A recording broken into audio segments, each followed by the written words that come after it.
তাহলে দিলীপ দাস আজ নয়, ও মানুষটা শুনেছি আসলে দিন দরিদ্র, তা তো অবশ্যই হবে, যেহেতু তার জ্যোতি শক্তি নেই।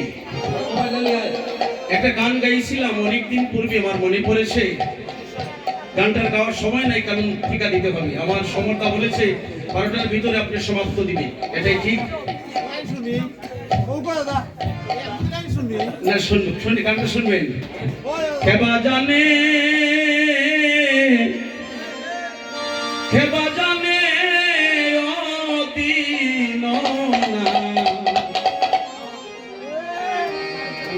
কি ভাব তোমার তোমার মনে, আমি চোখ তাকিতে হইলাম অন্ধরে, দয়াল অন্ধরে দেখাও নয়নে, কি ভাব তোমার মনে, কেবা জানে ও কেবা জানে রে, কি ভাব তোমার তোমার মনে, আমি যারও রসে জন্ম নিলাম রে, ও দয়াল তুমি করে কেন পাঠাও বলে, কি ভাব তোমার মনে, ওকে বাজালে কে বাজালে ও দিননা, কি ভাব তোমার মনে, পাতালেতে বলি রাজা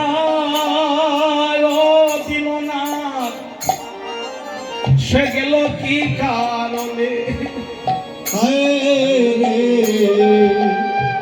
পাতালেতে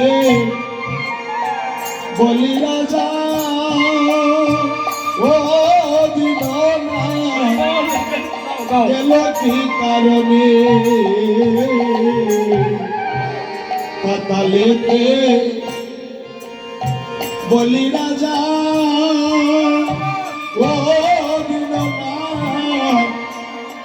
গেল কি কারণে, ওই আমি চোখ তাকিতে হইলাম বন্ধ রে, দয়াল ওই চোখ তাকিতে হইলাম বন্ধ রে, দয়াল আমি চোখ তাকিতে হইলাম বন্ধ রে,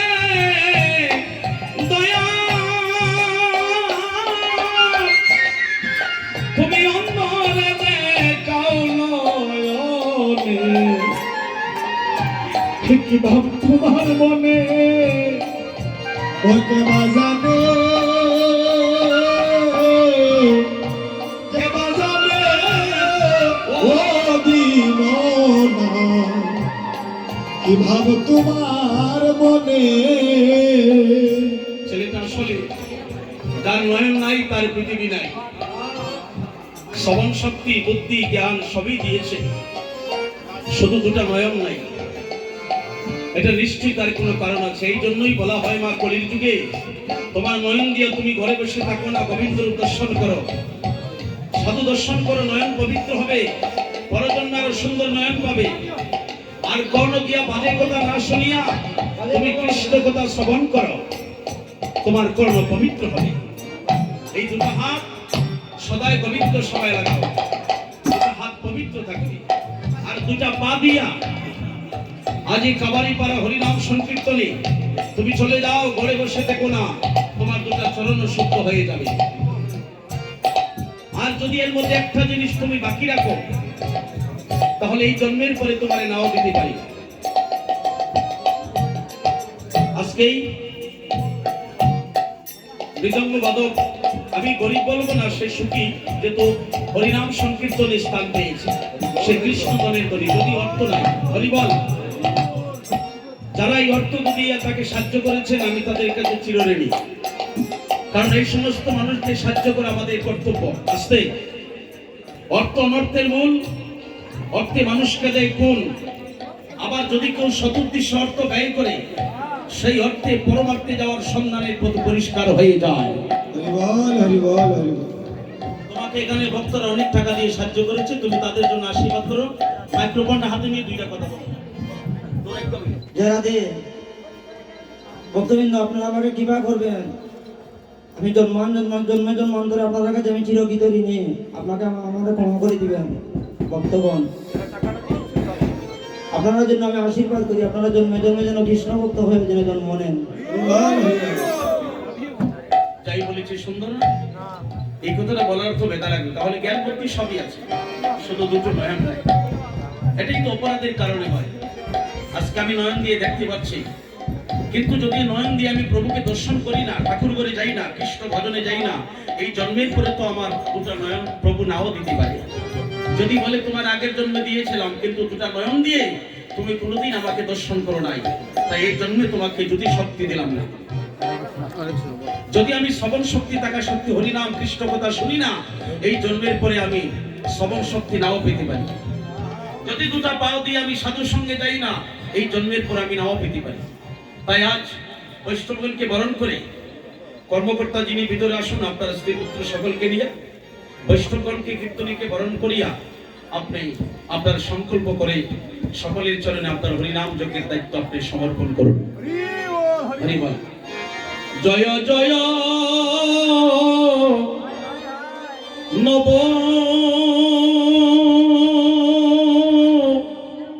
ও নবদ্বীপ মাঝে হাই রে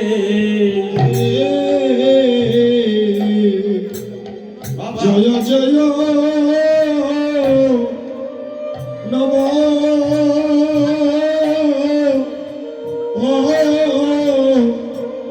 নবদ্বীপ মাঝে আমার গৌরাঙ্গয়া গৌরাঙ্গয়া দেশ পাইয়া ওরে ঠাকুরয় অদ্বৈত যাইয়া আমার গৌরাঙ্গয়া আদেশ পাইয়া আমার ঠাকুর অদ্বৈত যাইয়া হাইরে গৌরাঙ্গয়া আদেশ পাইয়া ওই আমার ঠাকুরয় অদ্বৈত যাইয়া গৌরাঙ্গয়া আদেশ পাইয়া ঠাকুর অদ্বৈত যাইয়া আজি করে তুল মঙ্গলের সাজ আজি করে কুল মঙ্গল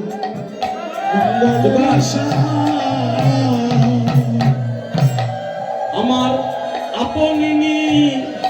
আপনি নিতাই হদন হরিবল হরিবল হাইরে লইয়া মালা মালা ছন্দ ওরে কদিনি নিতাই হয় লয়া মালা চন্দ এবার করে প্রিয় বৈষ্ণব সম্ভাষণ ওয়ার করে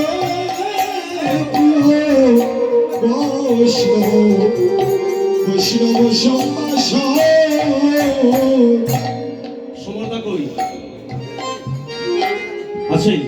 আপনি যিনি রঘুনন্দন, ওনাকে নিয়ে ভিতরে ঢুকে সংকল্পনা, উনি আপনি ভিতরে আসুন, ওনাকে সংকল্পনা আগে আমার কাছে সমঝিয়ে দেন, তারপরে আমি সকলকে বলবো।